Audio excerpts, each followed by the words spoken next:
Hello বন্ধুরা, কেমন আছো তোমরা? আশা করি ভালো আছো আর আমিও ভালো আছি। তো বুঝতেই পারছো, আজ আমি তোমাদের জন্য নিয়ে এসেছি হাঁটু ব্যথার একটা খুব ভালো সলিউশন, যেটা ইউজ করলে তোমাদের হাঁটু ব্যথা একদমই চলে যাবে। আর আজকাল হাঁটু ব্যথা তো একটা কমন ব্যাপার হয়ে গেছে, সেটা বেশি বয়স হোক না কেন আর কম বয়সী হোক না কেন, আজকাল সবারই হাঁটুতে প্রবলেম। তো আমার এই টিপসটা ফলো করো, হাঁটু ব্যথা একদমই চলে যাবে। আর কিছু যদি নিয়ম মেনে চলো তাহলে হাঁটু ব্যথা আর কখনোই হবে না। যখনই জল খাবে তখন কখনোই দাঁড়িয়ে জল খেও না, বসে জল খাবে, তাহলে হাঁটুতে ব্যথা থাকবে না। আর তার সাথে সাথে অবশ্যই এক্সারসাইজ করা খুবই দরকার। আর যদি বয়স একটু বেশি হয় তাহলে ডাক্তার দেখিয়ে অবশ্যই ক্যালসিয়ামের ওষুধ খাওয়া খুবই দরকার। এতে হাঁটু ব্যথা কিন্তু অনেকটাই সেরে যায়। তো এখানে একটা প্লেটের বা ছোট জায়গার মধ্যে এখানে নিয়ে নিয়েছি একটা কর্পূর, যে কর্পূরটা আমরা পুজোর কাজে ব্যবহার করি সেই কর্পূর। আর এই কর্পূরটাকে নিয়ে ভালো করে গুঁড়ো করে নিতে হবে। তো এখানে একটা ছোট্ট হামানদিস্তার সাহায্যে আমি কর্পূরটাকে গুঁড়ো করে নিচ্ছি। আর এই কর্পূর ব্যথার জন্য খুবই একটা ভালো সলিউশন। তো দেখো, কর্পূরটা এভাবে গুঁড়ো করে নিয়েছি। এবার এখানে দিয়ে দিচ্ছি হাফ চামচ হলুদ গুঁড়ো। আর হলুদ একটা অ্যান্টিবায়োটিকের কাজ করে, সেজন্য হলুদটা দেওয়া খুবই দরকার। হলুদ হাঁটু ব্যথা কেন, যে কোনো আঘাতের জায়গায় যদি লাগানো হয় সেখান থেকে ব্যথা কিন্তু একদমই কাটিয়ে দেয়। মানে হলুদ অ্যান্টিবায়োটিকের খুব ভালো কাজ করে।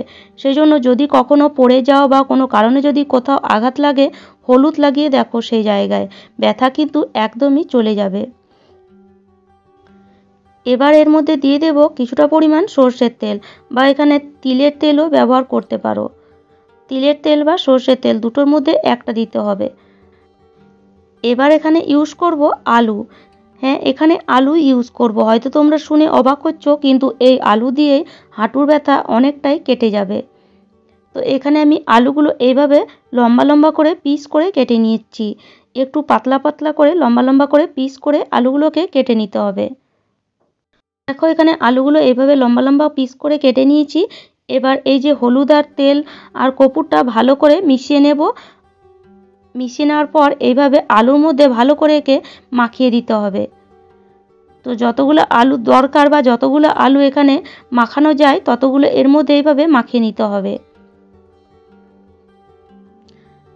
আর এইভাবে যদি একবার বানিয়ে হাঁটুতে লাগাও তাহলে বারে বারেই দেখবে লাগাতে মন করবে, কেননা এটা লাগালে ব্যথা কিন্তু একদমই কেটে যাবে। তো দেখা, এখানে আমি 4-5টা আলু হয়েছে, তো 4-5টাই আলু এভাবে মাখিয়ে নিয়েছি। এবার চলো, গ্যাসের মধ্যে একটা তাওয়া আমি আগে থেকেই চাপিয়ে রেখেছিলাম, তাওয়াটা গরম হয়ে গেছে। এবার গ্যাসের ফ্লেমটা মিডিয়ামে করে এই আলুগুলো এর মধ্যে দিয়ে দিচ্ছি। তো আলুগুলো যখন হালকা গরম হবে তখন এই আলুগুলোকে পাল্টে নেব। তো আলুগুলো মানে সেদ্ধও করব না আর আলুগুলো সেঁকবো না, মানে হালকা একটু গরম করতে হবে জাস্ট আলুগুলোকে।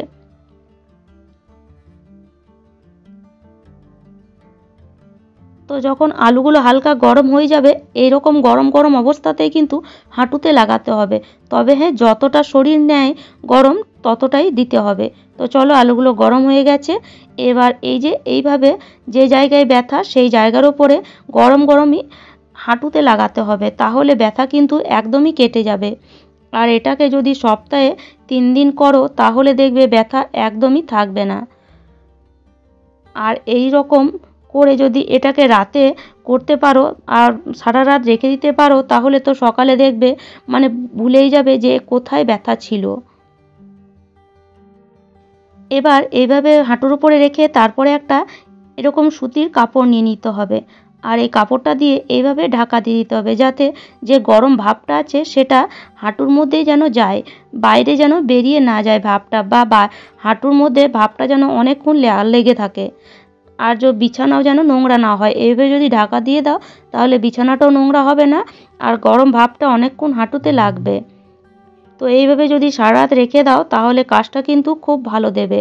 আর যদি সময় না থাকে তাহলে দিনে 2 থেকে 3 ঘন্টাও রেখে দিতে পারো।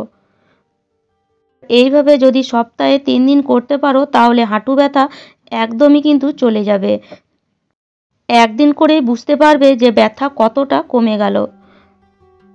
তো রাতে এইভাবে রেখে দেওয়ার পরে সকালে যখন কাপড়টা খুলবে তখন যে আলুগুলো আছে সেই আলুগুলো দিয়ে হাঁটুটাকে একটু ভালো করে ম্যাসেজ করে নেবে।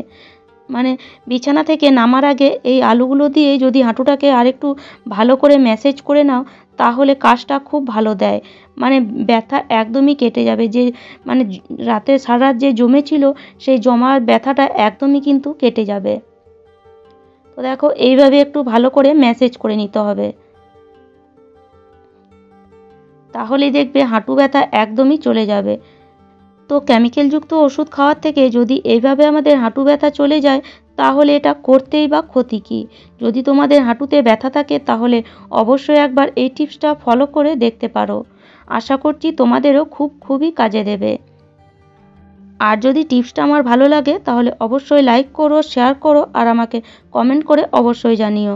আর চ্যানেলে নতুন হয়ে থাকলে চ্যানেলটিকে অবশ্যই সাবস্ক্রাইব করে নিও। তাহলে চলো আজ এই পর্যন্ত।